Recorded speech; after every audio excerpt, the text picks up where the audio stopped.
Bueno, buenas noches a todos. Dios los bendiga. Formalmente comenzamos nuestra segunda clase de antropología cultural y vamos a tomarnos un tiempo para que ustedes no sé si tienen alguna pregunta o comentario de lo que dijimos la clase pasada, de lo que estuvieron viendo en la plataforma en cuanto a quiz, a foros de debate, alguna duda que tengan o comentario adicional que les haya quedado pendiente y si no ya comenzamos formalmente.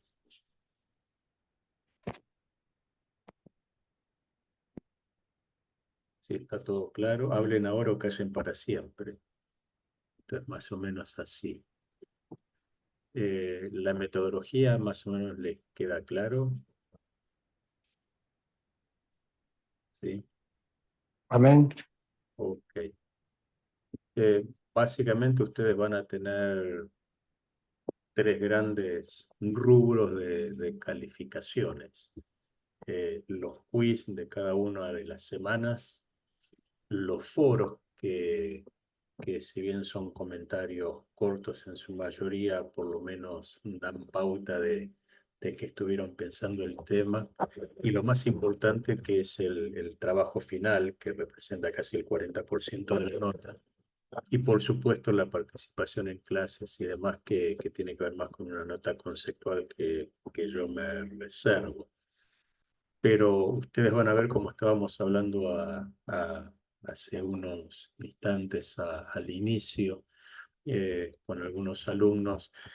Son 8 clases nada más, así que tratar de abarcar todo lo que debería ser el contenido curricular de una materia como antropología cultural es muy corto, con lo cual lo único que nosotros vamos a hacer es ver esbozos o líneas muy generales de cada uno de los temas. Y en la segunda clase, eh, ustedes si vieron el video, que era más que nada una introducción a la antropología cultural, a lo que la antropología estudia como ciencia, las distintas formas de aproximación cultural, la culturación, la desculturación, todo lo que tiene que ver con la inculturación y demás, hasta llegar al sincretismo, ¿no? Que en el fondo eso es lo que sucede cuando las culturas se empiezan a entremezclar y particularmente lo que tiene que ver con el sincretismo evangélico, y ese fue el tema del debate.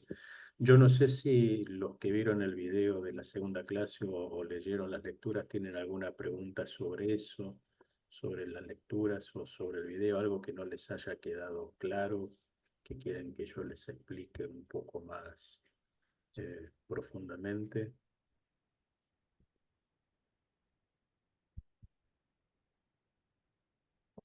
Sobre, Bien. profesor, Sí, sobre el anterior o este que estamos... del anterior o de esta, no, no hay problema. Lo que tengan en eh, la cabeza que no les haya quedado del todo claro. eh, tengo una pregunta con respecto al mestizaje. Mestizaje, sí. Sí. Eh, ese no me queda claro porque aquí habla del mestizaje biológico y el mestizaje cultural. Ujú, Eh, sí. ¿Me podría explicar la diferencia entre el uno y el otro, por favor? Entre el biológico y el cultural. Sí. Sí, a ver, básicamente eh, la antropología tiene una rama que tiene que ver con ¿cómo decirlo?, con la simbiosis biológica de las personas, que esto fue lo que pasaba en el Antiguo Testamento con los pueblos cercanos a Israel, que los judíos se terminaban casando con pueblos vecinos, ¿sí? Con los moabitas, con el caso típico del Antiguo y del Nuevo Testamento son los famosos samaritanos, que fue la mezcla entre el judío y los descendientes asirios y los asirios y babilónicos después del cautiverio, ¿sí? A esa raza mezclada se las denominó samaritanos, y lo que pasaba era que para el judío más puro, por decirlo de alguna manera, aquel que había respetado el linaje y la descendencia, lo veían como una mezcla confusa. Por eso los judíos despreciaban a los samaritanos, y por eso cuando Jesús se dirige a Jerusalén, no le permiten pasar por Samaria, sino que tiene que bordearla. Incluso para un judío era de muy mala fama tener contacto con los samaritanos. Por eso la sorpresa cuando Jesús habla con la mujer samaritana, porque tenía las dos condiciones. Él estaba hablando en público con una mujer, lo cual no era bien visto por los religiosos, y lo segundo, encima era samaritana. Cuando los autores que yo les di hablan del mestizaje biológico, están hablando básicamente con la simbiosis que se dio a partir de la conquista de nuestro continente y la mezcla entre los españoles extranjeros que llegaban con las personas autóctonas, y eso sin lugar a dudas fue haciendo un proceso de imbricación que derivó en lo que hoy somos nosotros. Todos en nuestros países somos descendientes básicamente de inmigrantes, ¿sí? Por lo menos ese fenómeno en Argentina es muy notorio, ¿sí? Eh, por eso ustedes van a ver que hay cuatro grandes corrientes migratorias en Argentina: los italianos, los españoles, los alemanes nórdicos y los judíos, que es el tercer país fuera de Israel y Estados Unidos donde mayor cantidad de judíos hay. Entonces, a partir de la conquista de nuestro continente, los que iban llegando y luego la inmigración europea particularmente, se fueron mezclando con los autóctonos de cada uno de nuestros países. Ese mestizaje, ¿sí?, técnicamente llamado biológico, lo único que difiere del cultural es precisamente en el esquema biológico. Se dio naturalmente por el proceso de dominación, de conquista y de recuperación de soberanía de cada uno de nuestros países, pero impacta sin lugar a dudas en el mestizaje cultural, porque nosotros somos la suma, ¿sí?, de esa herencia de nuestros antepasados, a la cual nosotros le vamos adicionando nuevos aspectos culturales que tienen que ver con nuestro contexto actual. Por ejemplo, si ustedes vinieran a Argentina, se darían cuenta que gran parte de nuestra gastronomía principalmente es comida italiana o comida italiana o española, ¿sí? Y preponderantemente. Entonces, termina ese mestizaje biológico determinando pautas culturales de enculturación, ¿sí?, que era lo que ustedes vieron en el video.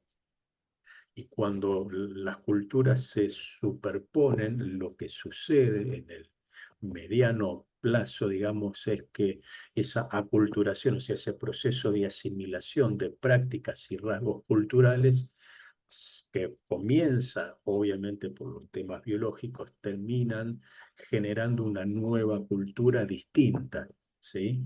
Que no es ni mejor ni peor, es la suma de dos culturas, ¿sí? Por ejemplo, los españoles que llegaban al Río de la Plata más los autóctonos del Río de la Plata. Entonces, las dos se complementan, pero una es como que es la primera, la prioritaria, la base, que siempre es la biológica, ¿sí? ¿Podemos Pero decir la predominante? es la predominante porque es la necesaria, ¿sí? Si a Argentina no hubiera llegado ninguna inmigración, seríamos todos autóctonos, pero eso no existe en ningún país, prácticamente, ¿sí?, en el mundo occidental. Lo común es la inmigración, por eso ustedes van a ver que ahora se está dando un fenómeno global que tiene que ver con los procesos migratorios, donde muchos países restringen la cantidad de migración, ¿sí?, sobre todo los del hemisferio norte, incluso ahora hasta Canadá está restringiendo sus fronteras, cosa que siempre fue mucho más abierta, pero también sucede en Europa y aparecen entonces los movimientos nacionalistas, ¿sí?, los movimientos que no tienen que ver ni con derecha ni con izquierda, tienen que ver con los nacionales que se sienten invadidos porque consideran que los extranjeros le van a sacar fuente de trabajo, beneficios ventajas o vaya a saber qué, pero ustedes van a ver que esto es muy común. Incluso hubo tanta migración en algunos países que están, sobre todo en el continente europeo, que quedaron descolocados, ¿no? Si ustedes, yo estaba mirando un informe de Gran Bretaña, de Inglaterra, donde ustedes van a ver que el alcalde de la ciudad de Londres, el primer ministro, son todos de extracción hindú, el crecimiento de la fe musulmana y del Islam en Europa, y ese es un serio peligro para nosotros desde el punto de vista cultural, porque básicamente no como religión, porque cada uno puede tener la religión que quiera, pero sí como sistema cultural, la fe musulmana, el islamismo es absolutamente avasallador y no tolera culturas distintas. El otro es el infiel que hay que conquistar, ¿sí?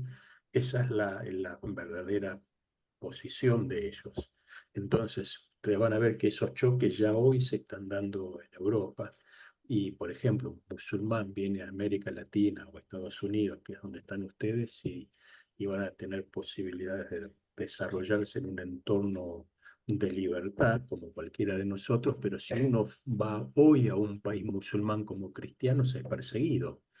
Eh, las mujeres no pueden gozar de las libertades que tienen en el mundo occidental, o sea, es un choque cultural fuerte, ¿sí?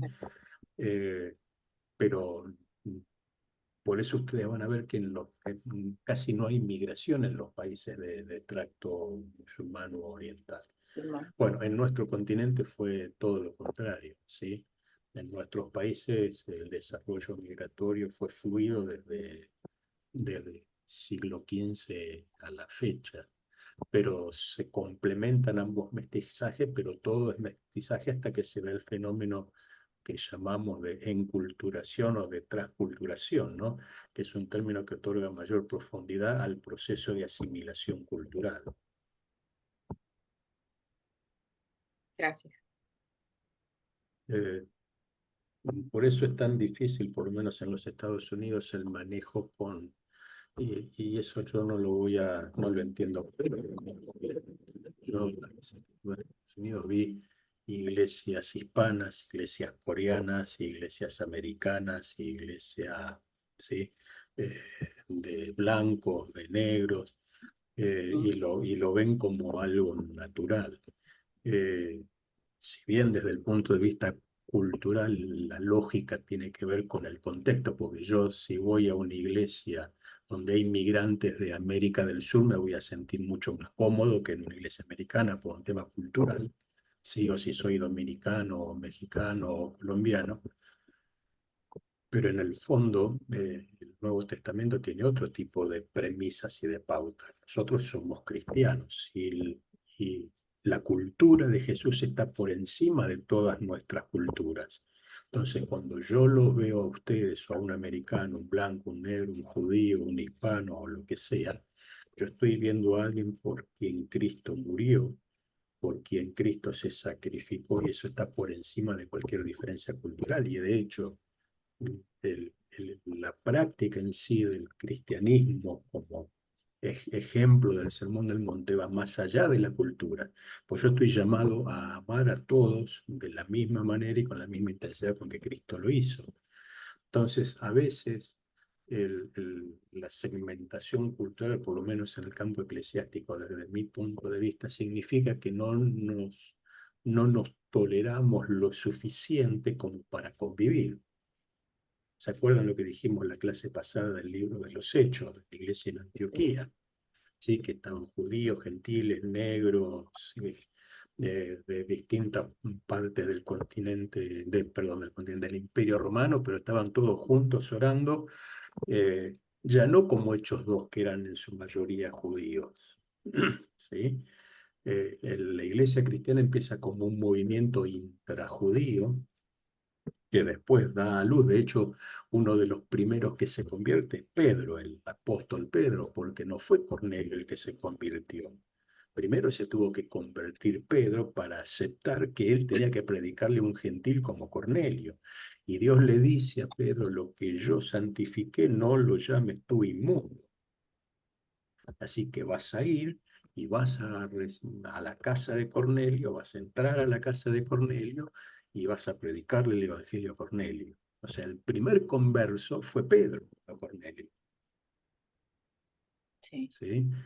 Es lo mismo que Jonás. Jonás era un nacionalista judío. Ustedes piensen la locura que Dios le estaba pidiendo a un nacionalista judío en el CAT, porque estamos hablando de Jonás, pero pónganse en el lugar de cualquiera.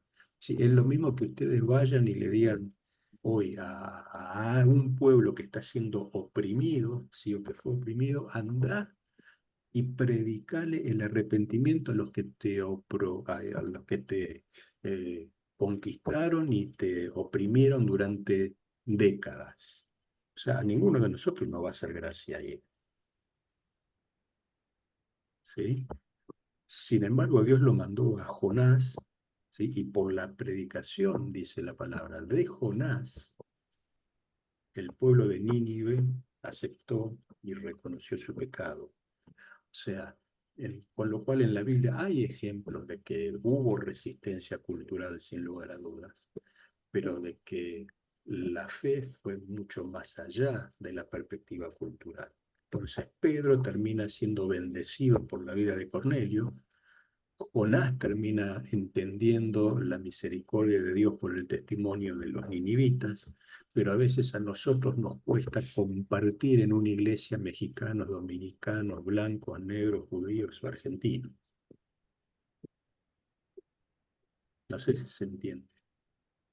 Sí.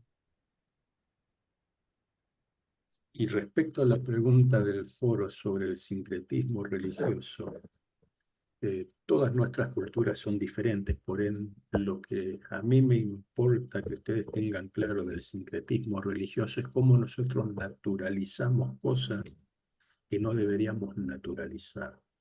Vieron que yo ahí en el video les hablo del proceso de desconversión, ¿verdad?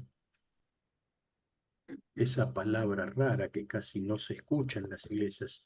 Ustedes tienen que entender que todo proceso de conversión necesariamente, porque como dos caras de la misma moneda, necesariamente necesita un proceso de desconversión, que lo va a hacer el Espíritu Santo en nosotros, pero la persona nueva, los nuevos creyentes necesitan que yo les diga qué cosas ellos tienen que modificar porque está en pecado. Ejemplo, casi todo el continente latinoamericano es católico. Ahora ya bajó mucho la tendencia, es nada más que un 62%, pero nuestros pueblos son mayoritariamente católicos, ¿sí? En la mayoría de Latinoamérica, la Iglesia Católica sigue siendo la fe confesional más importante. Cuando un católico se convierte al Evangelio, nosotros lo tratamos casi como pares, como son católicos, pero no son musulmanes, eso me refiero, son casi primos, hermanos nuestros. Y damos por sentadas un montón de cosas que no deberíamos dar por sentado. Por ejemplo, que todo católico es un ocultista. Sin embargo, a ningún católico que se convierte a una iglesia evangélica, a los pastores o a los líderes se les pasa por la cabeza decirle, mira, vos practicaste el ocultismo y de eso te tenés que arrepentir. Ejemplo, si yo era devoto de San Cayetano, de San Expedito, de San Francisco de Asís, del santo que a ustedes se les ocurra, San Francisco de Asís habrá sido una persona fantástica, Dios sabe si está en su presencia o no, pero San Francisco de Asís murió, ¿sí o no? Coincidimos que murió. Entonces, ¿a quién yo le estoy hablando? A un muerto. Eso, nos guste o no, es ocultismo. ¿Y quién le dijo alguna vez a un hermano católico que se convirtió, pero vos eras devoto de San N o de la Virgen tal o cual, con mucha más razón, porque María, sí, no, está en el lugar que le corresponde en la presencia de Dios, pero también murió?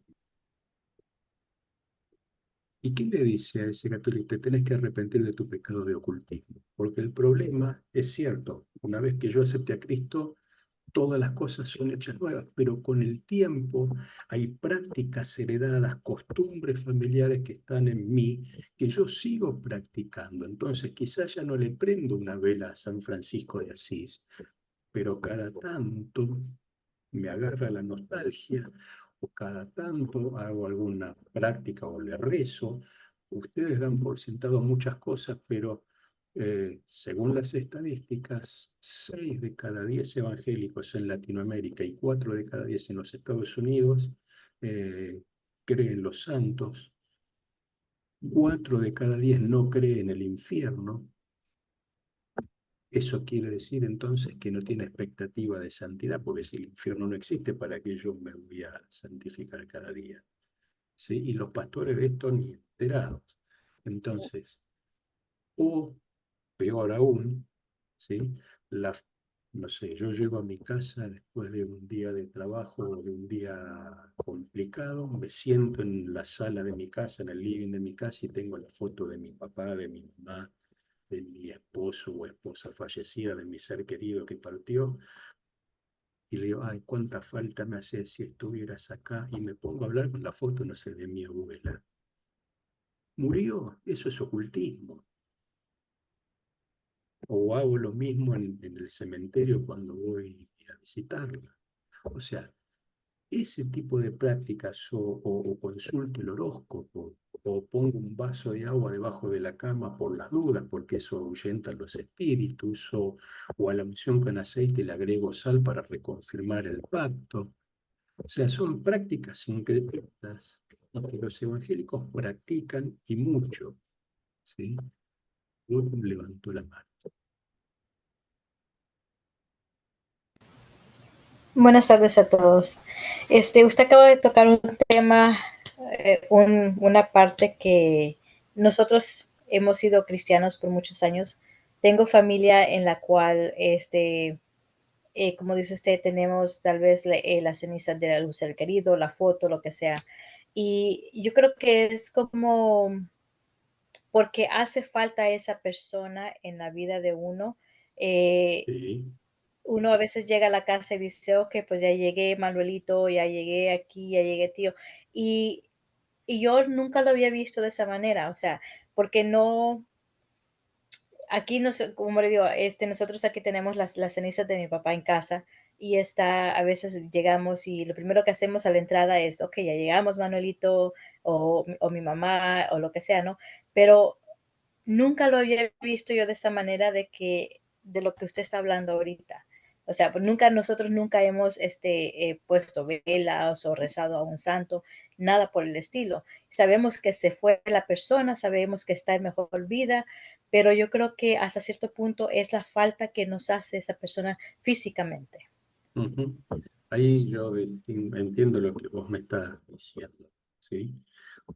Una cosa, y ahí hay que diferenciar, una cosa es el respeto y el recuerdo por un ser querido que ya no está y que yo se lo debo porque yo tengo el mandato bíblico de honrar a mi padre y a mi madre, obviamente más con vida, pero que ya no estén honrados. Otra cosa es cuando yo, aunque no me dé cuenta, incurro en la práctica de hablar como si él estuviera. Son dos cosas diferentes. Eh, y a veces se tocan o se pueden coincidir. A ver, yo no, ustedes no lo saben, pero yo nací en el espiritismo, ¿sí? Mi mamá, mi abuela, mis tías, toda mi familia eran mediums. Yo me crié en la Escuela Científica Basilio hasta los 13 años que me convertí al Señor. Y Dios tuvo que modificar varias cosas. Entonces, para los que practicamos el ocultismo y nacimos en el ocultismo, esto es muy natural para nosotros. El que no tiene ese trasfondo le cuesta más visibilizarlo, ¿sí? Pero el ocultismo, ya me fui a cualquier lado para el tema, pero lo que uno espera es que a la persona que se convierte se le haga el proceso de desconversión y uno le puede decir, mira, si vos te tiraban las cartas, si te leían la borra de café, si practicabas o seguís practicando hablar con tal o cual santo, si seguís teniendo en tu corazón devoción especial o fuera de lo normal respecto de la Virgen María, si vos haces la práctica A, B o C, que esto se soluciona hablando con la gente. ¿Sí? Y para esto no alcanza una entrevista pastoral de 30 minutos, ¿sí? Uno tiene, como líder, tiene que tomarse el tiempo de hablar con la gente, de conocer a las personas, de involucrarse con las personas. Por eso Jesús tuvo 3 años con los discípulos, ¿sí? Y hasta el último minuto Pedro lo negó y uno hubiera dicho, pero hace 3 años que está con él, todavía no lo reconoce, ¿sí? Pero bueno, el Espíritu Santo fue trabajando. Pero ese proceso de desconversión, cuando yo no lo hago y la persona permanece con el tiempo en ese tipo de cosas, eh, ahí viene la famosa frase del rey David: "Oh, Señor, aún líbrame de los pecados que me son ocultos", porque capaz que yo estoy pecando y no me doy cuenta que estoy pecando, pues no sé que eso es pecado. Si yo le pregunto, digo, Ruth, ¿qué día naciste? Me dice 10 de julio. Yo empiezo en mi mente a decir, primer decanato de cáncer, tiene tales y cuales características, soy yo que nací en mayo, soy de Tauro, segundo decanato, soy ortodoxo. Y me pongo a procesar eso mentalmente, porque lo que hice 40 años de mi vida. Aunque yo ahora no hablo el periódico y veo el horóscopo, estoy haciendo la misma práctica igual, porque en mi mente sigo pensando como si el horóscopo fuera real, aunque ya no lo lea. O trato de entender que Rudo o Víctor o Luis no actúan así, claro, porque ellos son así, sí, porque la luna estaba en Júpiter y entonces le influye. O sea, pero formalmente yo no estoy leyendo el horóscopo, pero si me quedó esa secuela y sigo pensando de esa manera es porque hay algo que no fue transformado. Ahora, capaz que nadie me dijo, eso no lo tenés que hacer, porque los pastores dan por sentado que el Espíritu Santo lo va a hacer, pero el Espíritu Santo no le puede mandar un ángel a cada uno para que le revele en sueños todo lo que tiene mal. Lo tenemos que hacer nosotros, que para eso estamos. O sea, Dios no me mandó a mi ángel para que me hable, fueron mis pastores los que me enseñaron. Así que O lo sea estoy que es como una haciendo. reacción, inconscientemente, por decirlo Exactamente. así. Es que vos no podés, Okay. a ver, en cualquier ámbito de tu vida, vos no podés de un día para el otro, en 2 años o en 3 años, modificar 40 o 50 años o 30 años de vida, de educación, de formación, de tu propia idiosincrasia cultural y familiar. O sea, eso naturalmente uno no lo deja. Puede dejar la práctica, pero en el trasfondo de nuestra mente, en lo íntimo, eso era lo que veíamos, ¿no? La cosmovisión la tiene que cambiar el Espíritu Santo. Ejemplo, abuelo golpeador, padre golpeador, hijo golpeador, o abuelo alcohólico, padre alcohólico, hijo alcohólico. Eh, en realidad hay todo un estigma familiar, porque yo soy alcohólico porque vi toda mi vida tomar a mi abuelo y tomar a mi padre. Entonces yo sé que no tengo que ser alcohólico, pero si tuve un día mal, capaz que me tomo una botella de whisky yo solo y después vuelvo a la normalidad. ¿Se entiende lo que estoy diciendo? Pues eso es lo que yo vi. Entonces, ese tipo de situaciones, desde la pastoral y desde el liderazgo, se modifica con oración, con consejería, pero fundamentalmente con enseñarle a la persona de que eso está mal. Y cuando tengas una situación difícil, en vez de acudir al whisky, doblar tus rodillas 2 horas y orar 2 horas hasta que se te quede dormido orando, por exagerar con el ejemplo. Pero yo lo que veo es que los líderes no se toman el tiempo necesario para indagar en la vida de las personas y es como dice la palabra, entresacar lo vil para que Él pueda usarlo. O sea, entresacar significa escudriñar, dice Jesús, es el término que utiliza. Bueno, yo tengo que buscar en aquellas pautas de comportamiento que están tan normalizadas en mi vida por influencia cultural, familiar, genética, y que se oponen a la escritura y sacarla. si no está en la Biblia, la tengo que modificar. El tema es que yo me pueda dar cuenta de eso para modificarlo. ¿Se entiende? Muy profundo, sí, sí se entiende. ¿Alguna otra pregunta que les haya quedado? Pero yo me refiero al sincretismo religioso a esto. Ejemplo, yo creo, ¿sí?, en la función apostólica de la Iglesia. La función apostólica es ir y predicar el Evangelio donde no fue predicado y abrir obras y creer y expandir la obra y desarrollarse. Ahora, ustedes van a ver que muy diferente a la función apostólica de la Iglesia es la designación de apóstoles como cargos jerárquicos, porque el pastorado le quedó chico. Bueno, yo ahí diciendo, eso no lo encuentro en la Biblia, ¿sí? Porque Jesús les dice a los discípulos, ustedes no son mayores que yo, y cuando terminen de hacer todo lo que hicieron, se tienen que poner contentos si yo les digo bien hecho, buen siervo y fiel. Dice siervo el texto, no dice, no menciona cargo ni autoridad eclesiástica, no dice reverendo, obispo, apóstol, pastor, eminencia, misionero, dice siervo, ¿sí? Entonces, eh, tiene también que ver con cuestiones culturales y con posiciones, porque aunque no nos demos cuenta, esto tiene que ver más con sociología que con antropología. Hay clanes en la iglesia y hay posiciones de dominancia en la iglesia. Para que alguien ejerza autoridad, tiene que haber alguien que acepta la autoridad, ¿sí? Y uno se da cuenta de esto cuando hay desfasaje. Y es muy fácil ver en la iglesia evangélica abuso de autoridad, ¿sí? Y mal ejercicio de la autoridad, porque yo no tengo autoridad porque les grito a ustedes o porque les digo yo soy el docente, porque si yo tengo que llegar a ese extremo es que ya perdí la autoridad. Entonces, el pastor no necesita decirle, pero acá yo soy el pastor. Porque si tiene que decir eso, porque ya no lo están reconociendo. Entonces, hay situaciones que nosotros naturalizamos que están fuera de contenido y de perspectiva bíblica. A ese tipo de cosas, de abuso de poder, de sincretismos cruzados, de pautas culturales que no se tienen que mezclar, es a las que yo me refiero cuando hablo de sincretismo en la iglesia evangélica. ¿Quedó claro?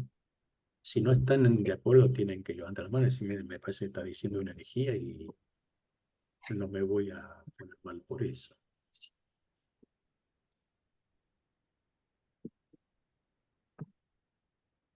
A ver, ustedes piensen por un minuto en Juan el Bautista.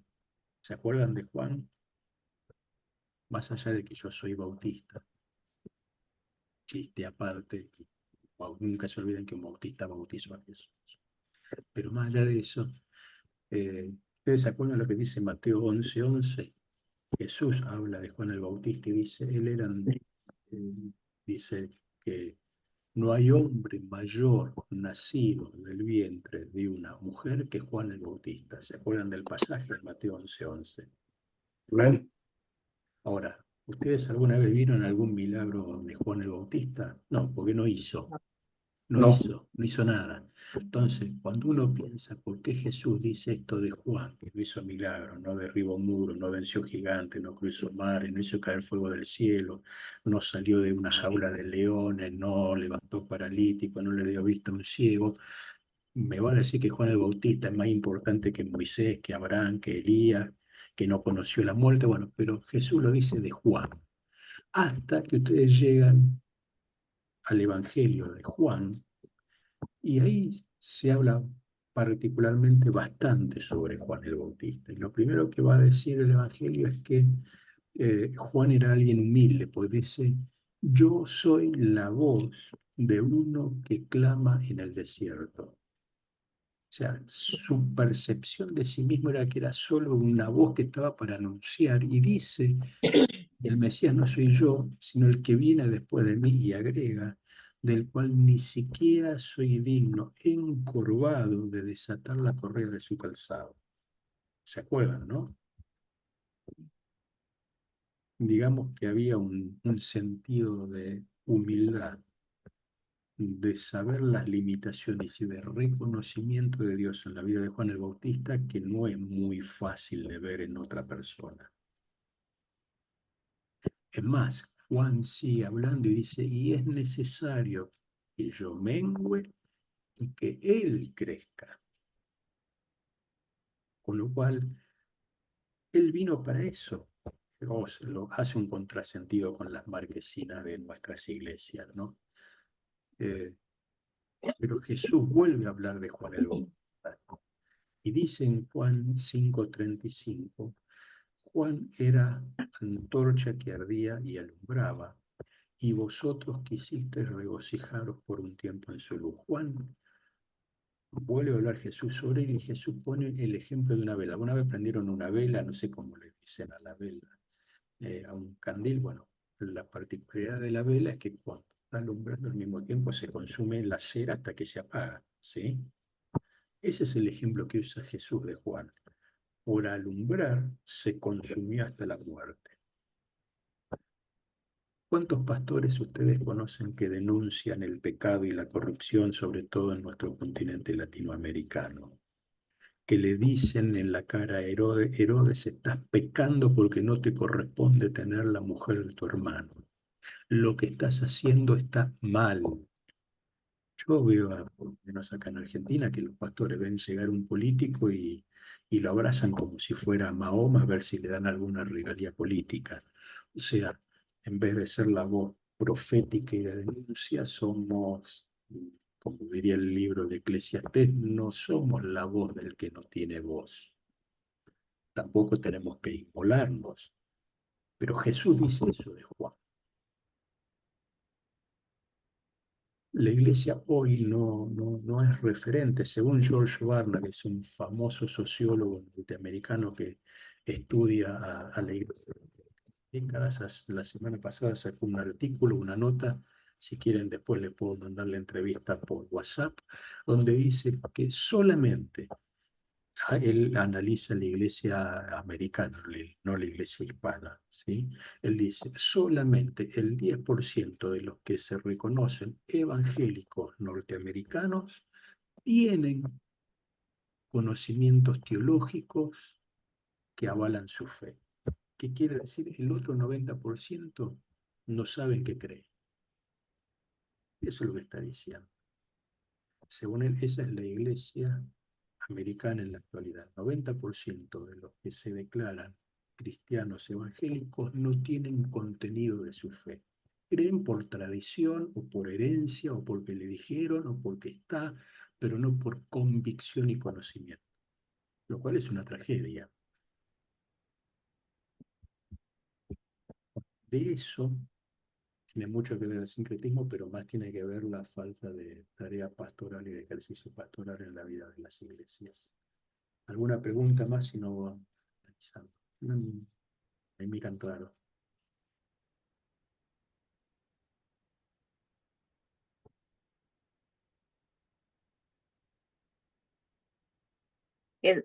Voy a comentar algo. Es lamentable porque dentro del edificio de esas cuatro paredes, el pastor no sale. Se mantiene en ese lugar y no le interesa nada, absolutamente nada. Es, es para reflexionar. Pero en realidad, más allá del pastor, todos los que yo doy por sentado que todos ustedes son líderes y pastores, pero aunque mi pastor no salga, yo tengo que salir. Porque Pero tiene que tener ejemplo. obviamente, pero en definitiva nunca se olviden que la responsabilidad es individual. Yo le voy a poder decir a Dios, bueno, pero no me dio ejemplo, no me enseñó, no me dijo, pero una vez que yo conocí la Biblia, ya la responsabilidad es mía, punto. ¿Sí? Entonces, es lo mismo que ustedes me digan que el bombero espere en el cuartel de bomberos que llegue el incendio. O sea, en algún momento, o el médico espere los tetras que que vaya a la casa a la que está a punto de dar a luz. O sea, le sonó el teléfono a las 3 de la mañana y tiene que irse al hospital. Y si sonó la sirena a las 2 de la mañana, tiene que ir a apagar el incendio donde sea. Bueno, esa es una cultura de servicio, ¿sí? Por eso yo les decía en la primera clase que no me imagino mucho a Jesús en una oficina pastoral hoy si fuera pastor esperando que la gente agende una entrevista. Sí, yo no sé si les pasó el chivo, pero hacia fin de año se va a publicar un libro que yo escribí que lo publica CLIE, que se llama ¿Cómo sería mi iglesia si Jesús fuera el pastor? Bueno, ahí aprovechen la materia ahora porque después me van a echar. Pero, no importa.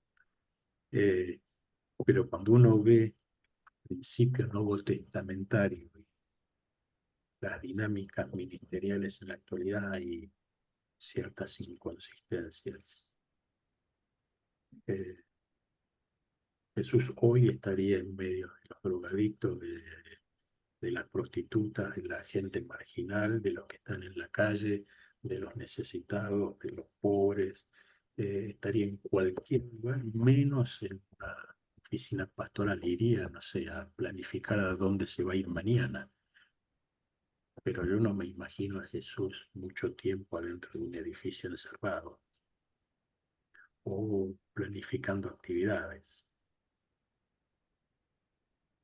Esos no son puntos de vista.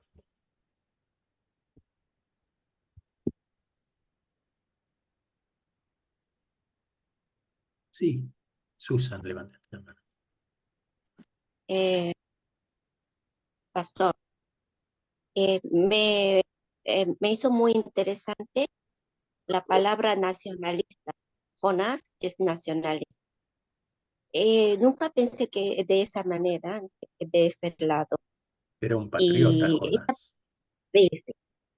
y también Jonás también es judío, ¿no?